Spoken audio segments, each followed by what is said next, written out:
This channel does not promote any violent, harmful, or illegal activities. All content provided by this channel is meant for an educational purpose only. Cancer Healer Center, a new beginning. Jadavpur বিশ্ববিদ্যালয়ের ঘটনার আজ গতকাল থেকে জেলার বিভিন্ন প্রান্তে পড়তে শুরু করেছে। শিক্ষামন্ত্রীর ভূমিকার প্রতিবাদে আজ বর্ধমানে কার্জন গেটের সামনে কিছুক্ষণের আগে অবরোধের চেষ্টা এসএফআই এর সেই ছবি আপনাদের সামনে তুলে ধরেছিলাম। বাধা দিলে পুলিশের সঙ্গে রীতিমতো ধস্তাধস্তি। বর্ধমানের ছবি দেখছেন আজ সকাল থেকে জেলার বিভিন্ন প্রান্তে, গতকাল রাত থেকে জেলার বিভিন্ন প্রান্তে আজ পড়তে শুরু করে দিয়েছে বর্ধমান বিশ্ববিদ্যালয়ের ঘটনা। কিছুক্ষণ আগেই বর্ধমানে কার্জন গেটের সামনে এসএফআই এর অবরোধ এবং সেখানে রীতিমতো পুলিশের সঙ্গে ধস্তাধস্তি।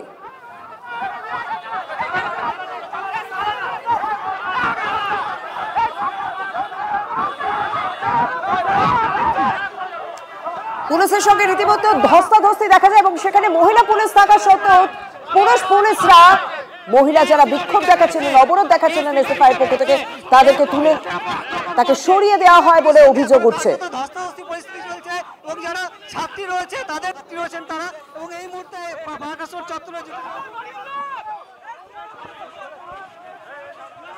দেখো এই মুহূর্তে কার্যত বর্তমানের পার্কার্স রোড চত্বরের উপরে জিটি রোডে অবরোধ করেছিল এসএফআই এবং পুলিশের সঙ্গে রীতিমতো ধস্তাধস্তি চলছে। পুলিশ চাইছে অবরোধ তুলে দিতে, কিন্তু এসএফআই কর্মী সমর্থক যারা রয়েছে তারা কিন্তু অবরোধ তুলবে না। তাদের দাবি শিক্ষামন্ত্রীকে অবিলম্বে পদত্যাগ করতে এবং সেই দাবি নিয়ে তারা কার্জন গেট চত্বরে বিক্ষোভ দেখায়। তারপরে বর্তমানে পার্কার্স রোডে আসে মিছিল করে এবং সেই মিছিল আসার পরে এখানে পার্কার্স রোড মোড়ে তারা জিটি রোড অবরোধ করে এবং পুলিশ যখন অবরোধ তুলতে যায় তখন কিন্তু তাদের সঙ্গে বাঁধানো জড়িয়ে পড়ে এবং এই মুহূর্তে সরাসরি তোমাকে সেই ছবি দেখাচ্ছি যখন পুলিশের সঙ্গে ধস্তাধস্তি জড়িয়ে পড়েছে এসএফআই কর্মী সমর্থকরা। যদিও পুলিশ এখান থেকে কোনো রকমে তাদের এখান থেকে তুলে নিয়ে অবরোধ তুলতে যাচ্ছেন, রাস্তা পরিষ্কার করতে যাচ্ছেন, কিন্তু কোনোভাবেই তারা যে অবরোধ তুলবেন না এবং পুলিশের সঙ্গে রীতিমতো ধাক্কি ধস্তাধস্তি জড়িয়ে পড়ছেন যারা এসএফআই কর্মী সমর্থক রয়েছে এবং এই নিয়ে কিন্তু এই মুহূর্তে বর্তমানের পার্কার্স রোড চত্বর কার্যত উত্তপ্ত পরিস্থিতি। তোমাকে সেই ছবি দেখাচ্ছি কিভাবে পুলিশের সঙ্গে ধস্তাধস্তিতে জড়িয়ে পড়েছেন এসএফআই কর্মী সমর্থকরা।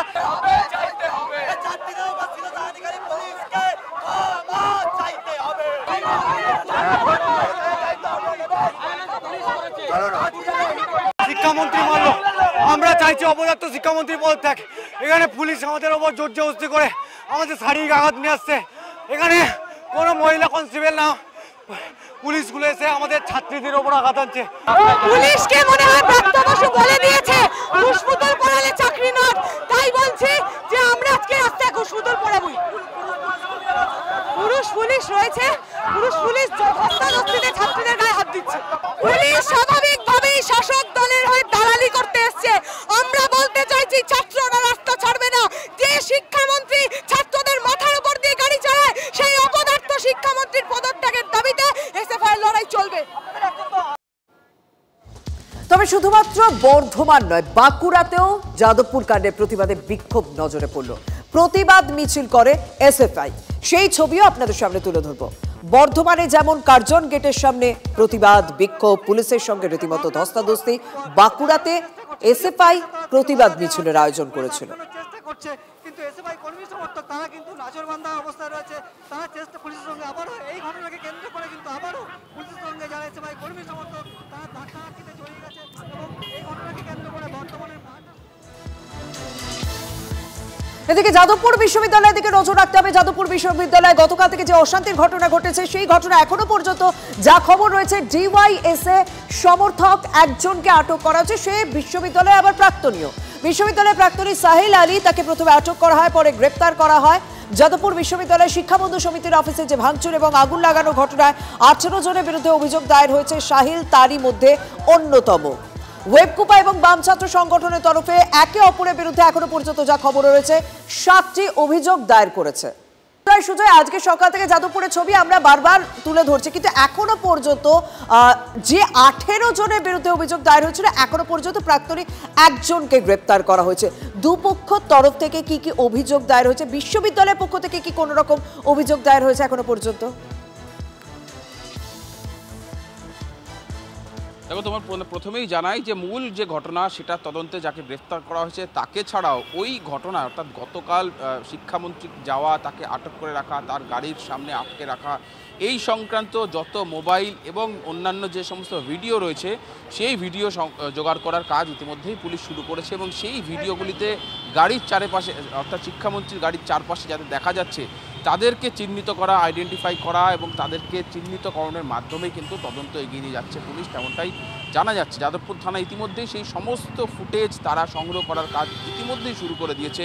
তার কারণ তদন্তকারীদের বক্তব্য, ওই ফুটেজে যাদের দেখা যাচ্ছে তাদেরকেই প্রথমে তলব করা হবে বা জিজ্ঞাসাবাদ করা হবে এবং জিজ্ঞাসাবাদের ভিত্তিতে পরবর্তীতে তাদের গ্রেফতার করা হবে। কারণ ইতিমধ্যেই ভিডিও ফুটেজ একটা দেখা যাচ্ছে যে একজন বলছে যে ইট নিয়ে আয়, অর্থাৎ ইট জোগাড় করতে বলা হচ্ছে এবং এই বক্তব্যটাকে কিন্তু পুলিশ যথেষ্ট গুরুত্ব দিয়ে দেখছে যে মারমুখী যে ছিল ছাত্ররা, সেই মারমুখী ছাত্ররা কার মুখ থেকে এই কথা শোনা গিয়েছে, আর যারা ছিল তাদের মূল উদ্দেশ্য কী ছিল, সমস্তটাই দেখা যাচ্ছে। এবং 5টি মূল মামলা হয়েছে দুপক্ষের তরফ থেকে, অর্থাৎ একদিকে ওয়েবকুপার তরফ থেকে। একদম সুজয়, তুমি আমাদের সঙ্গে থাকো। এখনো পর্যন্ত যা খবর রয়েছে, বিশ্ববিদ্যালয়ের পক্ষ থেকে কোনো রকম অভিযোগ দায়ের হয়নি। ওয়েবকুপা এবং এসএফআই একে অপরের বিরুদ্ধে মোট 7টি অভিযোগ দায়ের করেছে। অভিযোগ পাল্টা অভিযোগে আজও রীতিমতো উত্তপ্ত ছিল যাদবপুর বিশ্ববিদ্যালয় চত্বর। দু তরফেই এখনো পর্যন্ত 7টি অভিযোগ দায়ের হয়েছে। সাদা পোশাকে বিক্ষোভকারীর ধরপাকড় শুরু করেছে বলে অভিযোগ করছে বাম ছাত্র সংগঠন। ক্যাম্পাসে বহিরাগত তৃণমূল ছাত্র পরিষদ নেতাদের ঢুকিয়েছিল ওয়েবকুপা, অভিযোগ এসএফআই এর। বাম ছাত্ররাও বহিরাগতদের এনেছিল, পাল্টা অভিযোগ ওয়েবকুপার। যাদবপুর বিশ্ববিদ্যালয়ে ব্রাত্য বসু আজকে ঢুকলেন পরিকল্পিতভাবে ঝামেলা পাকানোর জন্য। এটা এর থেকে আরও ভালোভাবে বোঝা যায় টিএমসিপির নেতা মধ্যমগ্রামে সে বিশ্ববিদ্যালয়ের ভেতরে ব্রাত্য বসুর সাথে কি করতে ঢুকেছিল। কলকাতা বিশ্ববিদ্যালয়ের নেতা, দক্ষিণ কলকাতার একাধিক কলেজের নেতারা টিএমসিপির নেতা, তারা কি করতে যাদবপুর বিশ্ববিদ্যালয়ের মধ্যে ঢুকছে? তাহলে কি বহিরাগতদেরকে ক্যাম্পাসের ভেতর ঢুকিয়ে যে গুরু বাতাসার গল্প কুণাল ঘোষ ভাবছে এখন, সেই গুরু বাতাসার কোনো রকম পরিকল্পনা ব্রাত্য বসু করেছিলেন? এসএফআই এর রাজ্য সম্পাদক যে অভিযোগ করলেন, সেই অভিযোগ বারবার শোনা গিয়েছে এসএফআই এর বিভিন্ন নেতাদের মুখে। এখনো পর্যন্ত যা খবর পাওয়া যাচ্ছে, যে বহিরাগত ছাত্রকে ঢোকানো হয়েছে বলে অভিযোগ উঠছে, সেরকম কিন্তু টিভি9 বাংলার ক্যামেরাও ধরা পড়ে। অভিরূপ চক্রবর্তী, তৃণমূল ছাত্র পরিষদ নেতা অভিরূপ চক্রবর্তী, যিনি আবার সাধারণ সম্পাদক টিএমসিপির, তাকে বিভিন্ন জায়গায় দেখা গিয়েছে যাদবপুর বিশ্ববিদ্যালয়ে বিভিন্ন বিক্ষোভ, বিভিন্ন আন্দোলনের সময় যখন শিক্ষামন্ত্রীর গাড়ি আটকে বিক্ষোভ দেখাচ্ছিল এসএফআই, সেই সময় অভিরূপ চক্রবর্তীকেও দেখা গিয়েছে। যদিও অভিরূপ চক্রবর্তীর সঙ্গে যখন আমরা যোগাযোগ করি, তিনি বলেন যে দলের রাজনৈতিক প্রোগ্রাম ছিল বলে তিনি হাজির ছিলেন। হ্যাঁ, সে তো অবশ্যই প্রত্যক্ষ করেছি। ওয়েবকুপার সভা ছিল, সেই সভায় মানে আগে থেকেই বলেছিল যে প্রচুর লোক আসবে এবং সেই জায়গা থেকে মানে ব্রাত্য বসু ওই বক্তব্য রাখার সময় এটা বলেন যে বাইরে যারা বিক্ষোভ করছে আমার সাথে অনেক লোক আছে। তো সেইটার রিয়াকশন তো আমরা দেখতেই পেলাম, উনি বেরোচ্ছে, ওনার সঙ্গে টিএমসি গুন্ডারা প্রত্যেক মুহূর্তেই ছিল এবং তারা স্টুডেন্টদের উপর আক্রমণও করেছে। অ্যানুয়াল জেনারেল মিটিং, সেইখানে সারা বাংলা জুড়ে ডেলিগেটসরা গেছে, ইনভাইটেড লোকজন। আমরা ইনভাইটেড ছিলাম প্রোগ্রামে, তাই আমরা গেছিলাম।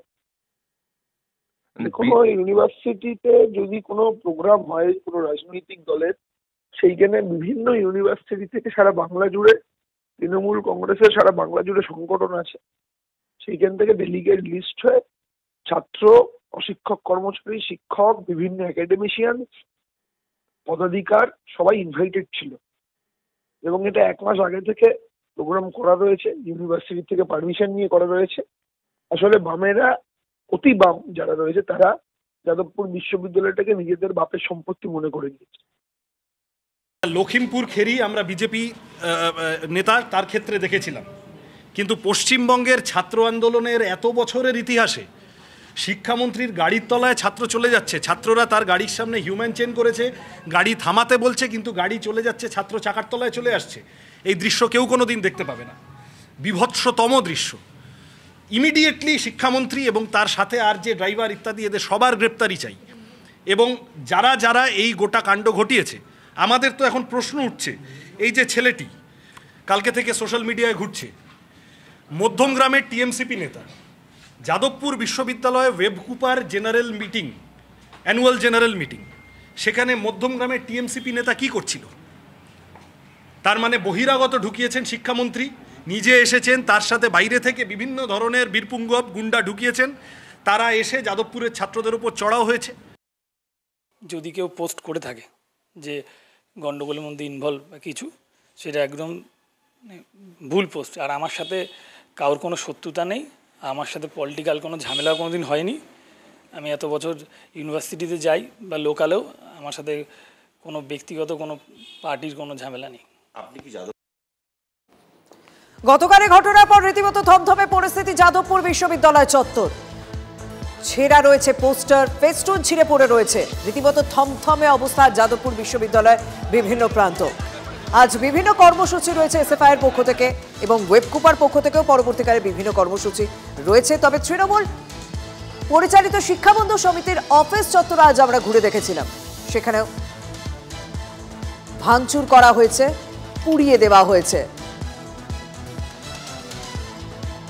সকাল থেকেই থমথমে যাদবপুর বিশ্ববিদ্যালয়ের ক্যাম্পাস। কোথাও ছড়িয়ে ছিটে রয়েছে ব্যানার, কোথাও হোর্ডিং ভাঙা, কোথাও আবার শিক্ষা সেলের অফিস এভাবে পুড়ে ছাই।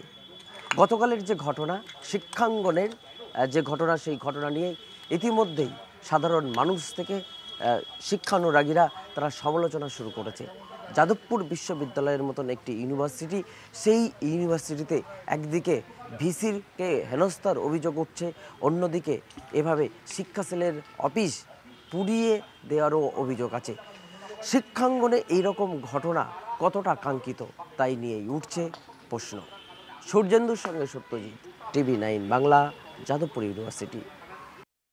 শোনার কথা আমি বলছি কি, যাদবপুর বিশ্ববিদ্যালয়ের প্রাঙ্গণে এখানে সিকিউরিটিকে শুরু করে যারা আছে, আগুন লেগেছে, লোক দেখেছে জায়গা কেন এই দেখছো না, এই জায়গাটা ছুটি দিয়ে একদম নিস্তব্ধ থাকে, কেউ থাকে না। ছুটি ছিল কালকে শনিবার, তারপরে ওখানে একটা প্রোগ্রাম হচ্ছে, সকলে ওই প্রোগ্রামে ইনভলভ আছে। এবার কে কারা এসছে, কে ভাবে এসছে, কীভাবে আগুন লাগিয়েছে, এটা আমার বলতে পারবো না। অমুক লোক দেখেছে, অমুক লোক কথা বলেছে, শোনা যাচ্ছে। শোনার কথা বলছি, ছাত্র একটা সমাজ এসে এখানে এরকম তোড়ফোড় করে আগুন করেছে, আগুন লাগিয়েছে, এই হচ্ছে বিষয়টা যা আমি শুনলাম। তারপরে মিডিয়ার মাধ্যমে, আপনাদের মাধ্যমে, টিভির মাধ্যমে আমি জানলাম কি এই ঘটনা বিশ্ববিদ্যালয়ে ঘটেছে। কেন এখানে 3:20 আমি বাড়িতে গেছিলাম খেতে। কতদিন ধরে কাজ করছেন আপনি এখানে? আমি 93 থেকে এখানে কাজ করছি। এই 93 থেকে ওখানে ঘটনা দেখেছেন, এরকম বিল্ডিং এ আগুন লাগিয়ে দেওয়া ছাত্রদের? হ্যাঁ, একবার আরও দেখেছিলাম, ওই যে কর্মচারী সংসদ, ওইখানে এভাবে আগুন লাগানো হয়েছিল। আমরা জেনেছি ওই 10টা 10-15 নাগাদ ফোন করেছিল অরবিন্দ ভবনে। তখন জানার পরে আমরা তখন আমাদের যে হেড মুকুলচন্দ্র দাস, ওনাকে আমরা খবর দিই। উনিও এসেছিলেন, স্পটে ছিলেন উনি 2:30 অবধি এখানে। আমরা তারপর ফায়ার ব্রিগেডকে খবর দিয়েছি, উনিও দিয়েছেন। তারপর ফায়ার ব্রিগেড এসে এই 1-1.5 ঘন্টা লেগেছিল এটাকে। কাদের অফিস ছিল? কি এটা পার্টি অফিস ছিল, টিএমসি শিক্ষাবন্ধু সমিতি। আচ্ছা, কালকের যে ঘটনা, তার পরবর্তীতে এরকম একটা ঘটনা ঘটেছে। কালকে দিনের বেলা কি হয়েছে আমি তো বলতাম, আমি তো রাত্রিবেলা এসেছিলাম ডিউটিতে। গতকাল শুধুমাত্র শিক্ষামন্ত্রী গাড়ি আটকে বিক্ষোভ আন্দোলন নয়, যাদবপুরে উপাচার্যকেও হেনস্থা করা হয়েছে বলে অভিযোগ।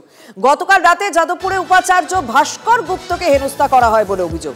উপাচার্যর জামা ছিঁড়ে দেওয়ারও অভিযোগ উঠছে। সামগ্রী এটা আমাকে প্রেসে অনেকে বারে বারে বলছে, খুব বাড়াবাড়ি হলে পরে আমাকে বিশ্ববিদ্যালয় বন্ধ করে দিতে হবে। আমি কি বলবো বলুন, সেটা আমি করতে পারি না, সরকার যদি বলে। কি না, দেখুন না, এটা না, আপনি যে বলছেন যে বিশ্ববিদ্যালয়ের তরফ থেকে কিছু অভিযোগ দায়ের ইত্যাদি, হ্যাঁ, এ তো আমার একার কোনো প্রথমত সিদ্ধান্ত হতে পারে না। বিশ্ববিদ্যালয়ে আরো সকলেই আছেন, বিশ্ববিদ্যালয়ের কাউন্সিল আছে, বিশ্ববিদ্যালয়ের সমস্ত পক্ষ আছে, সবাই যা করে সবাইকে নিতে হবে। কিন্তু জানেন তো, যাদবপুর বিশ্ববিদ্যালয় সেটা তো শিক্ষা প্রতিষ্ঠান, সেখানে রাজনৈতিক বিভিন্ন ধারণা নিয়ে আলোচনা হতে পারে। কিন্তু গতকাল থেকে যে ছবি বারবার ধরা পড়েছে, তাতে বেশ কিছু প্রশ্ন উঠছে যে যাদবপুরে যে অশান্তি গতকাল আমরা দেখলাম, তা কি পূর্ব পরিকল্পিত ছিল?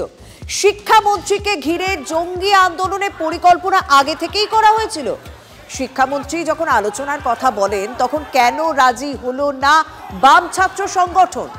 গণতান্ত্রিক পদ্ধতিতে আন্দোলন করলে কেন শিক্ষামন্ত্রীর গাড়ি ভাঙচুর করা হলো? কেন ভাঙা হলো শিক্ষামন্ত্রীর পাইলট কার?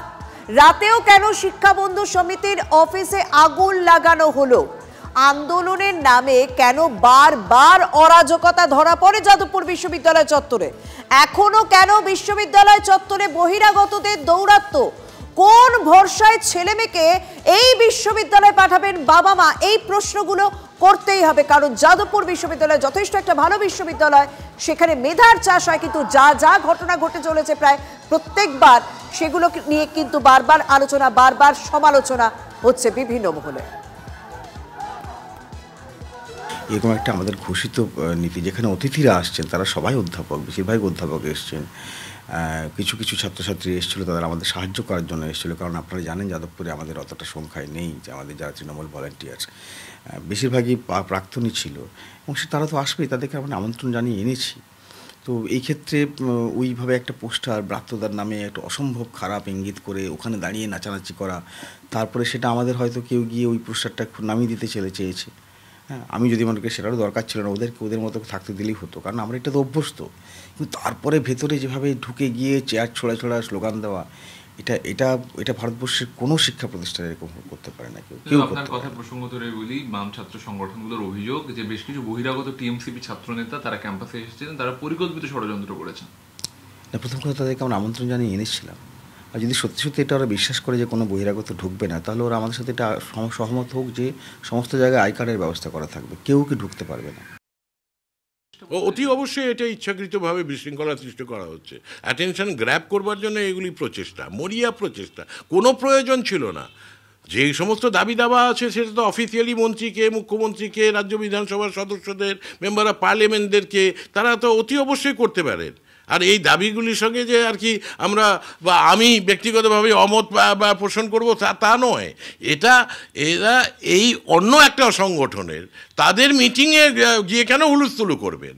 কালকে আপনি আপনার বাড়িতে একটা প্রোগ্রাম আছে, তো সেখানে কি পাড়া প্রতিবেশীরা ঢুকে যাবে জোর করে, অন্যায় করে, আর আপনাকে বেরোতে দেবে না? এটা কি ধরনের কথা? ফুটবলের নিয়মে বড়সড় পরিবর্তন আসতে চলেছে। এখনো পর্যন্ত যা খবর পাওয়া যাচ্ছে, 8 সেকেন্ডের বেশি বল হোল্ড করলে বিপক্ষ দলকে কর্নারের নির্দেশ দেবেন রেফারি। বিস্তারিত জানাবেন আমার সহকর্মী কৌস্তব, সঙ্গে রয়েছেন কৌস্তব। এবং নিঃসন্দেহে এই যে নতুন যে নিয়ম আসতে চলেছে তাতে কিন্তু সমস্যায় পড়তে পারেন গোলকিপাররা, কারণ তাতে যে IFAB যে নতুন নিয়ম কার্যকর করার অনুমোদন দিয়েছে তাতে বলা হয়েছে যে 8 সেকেন্ডের বেশি যদি বল হোল্ড করে তাহলে বিপক্ষ দলকে সরাসরি কর্নারের নির্দেশ দেওয়া হবে। এতদিন পর্যন্ত যা নিয়ম ছিল তাতে 6 সেকেন্ড পর্যন্ত বল হোল্ড করতে পারতেন গোলকিপাররা, তার বেশি যদি হোল্ড করতেন তাহলে প্রথমে সেই গোলকিপারকে হলুদ কার্ড দেখিয়ে সতর্ক করা হতো এবং এরপরে বক্সের ভেতর থেকে ইনডাইরেক্ট ফ্রি কিকের নির্দেশ দিতেন রেফারি। কিন্তু নতুন যদি এই নিয়ম কার্যকর করা হয় তাতে কিন্তু স্ট্রাইকাররা অনেক সুবিধা পাবেন, এমনটাই মনে করছে ফুটবল মহল। ধন্যবাদ কৌস্তব। আমরা কথা বলবো আমার সহকর্মী কৌস্তবের সঙ্গে কথা বললাম। তবে এখনো পর্যন্ত যে বিষয়টি জানা যাচ্ছে, 8 সেকেন্ডে বেশি বল হোল্ড করলে বিপক্ষ দলকে কর্নারের নির্দেশ দেবেন রেফারি।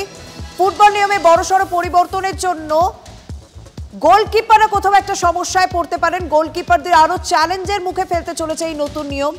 বল ধরে আর বেশিক্ষণ সময় নষ্ট করার সুযোগ পাবেন না গোলরক্ষকরা। 8 সেকেন্ডে বেশি বল হোল্ড করলে বিপক্ষ দলকে কর্নারের নির্দেশ দেওয়া হবে। এখন 6 সেকেন্ডে বেশি বল হোল্ড করলে প্রথমে গোলকিপারকে হলুদ কার্ড দেখান রেফারি, তারপর বক্সের ভিতর থেকে ইনডিরেক্ট ফ্রি কিক দেওয়া হয় বিপক্ষ দলকে। তবে যে নতুন নিয়ম আসতে চলেছে তাতে গোলকিপাররা যথেষ্ট চ্যালেঞ্জের মুখে বা যথেষ্ট সমস্যার মুখে পড়তে পারবেন বলে জানা যাচ্ছে।